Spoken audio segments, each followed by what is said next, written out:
Decisioni importanti per l'ospedale di Padova, per far capire bene, tra gennaio 2022 e fine 2023 quali saranno i vari passaggi? Ma ne dico uno solo, fine 2023 inizio lavori, partiamo da lì. A ritroso dovremo aggiudicare l'appalto che abbiamo già fatto e ci sono già 8 ditte che hanno partecipato per la progettazione.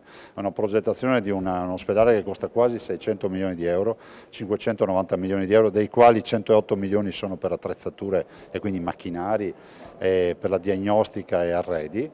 E dall'altro quindi si fa la progettazione, parallelamente oggi la Giunta ha garantito questo, si avvia la fase di indebitamento perché 290 milioni ce li abbiamo già, ce ne mancano 300 milioni, in via prudenziale vedremo di accedere a un mutuo, a una forma di finanziamento sul mercato, ovviamente internazionale, per poter pagare questi 300 milioni. È stata una valutazione su tre ipotesi diverse. Sì, tre ipotesi. La prima che è quella del farla in proprio, indebitandosi sul mercato.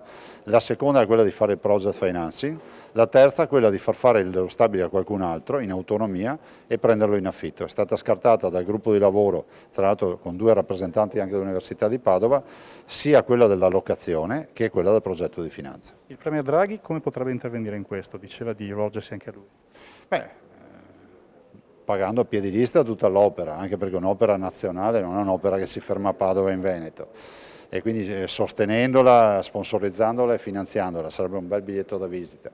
E dall'altro direi quantomeno comunque in partenza avere una sorta di gestione commissariale in maniera tale che si possa fare veloci. È verosimile che si possa avere l'ospedale in 4-5 anni realizzato. Ci può dare i numeri di questo nuovo ospedale, o meglio, del complesso degli ospedali che Padova avrà in futuro? Sì, allora ricordiamo che i numeri derivano dalle schede ospedaliere che sono state approvate nel 2019 e prevedono i 2 poli per quanto riguarda appunto Padova, il nuovo polo, il nuovo ospedale appunto di cui stiamo parlando, Padova Est e San Lazzaro, 963 posti più 50 posti per extraregione, e poi invece il polo legato al San Giustino Aneo di 719 posti letto, per un totale quindi complessivo all'interno appunto di Padova di 1700 posti letto.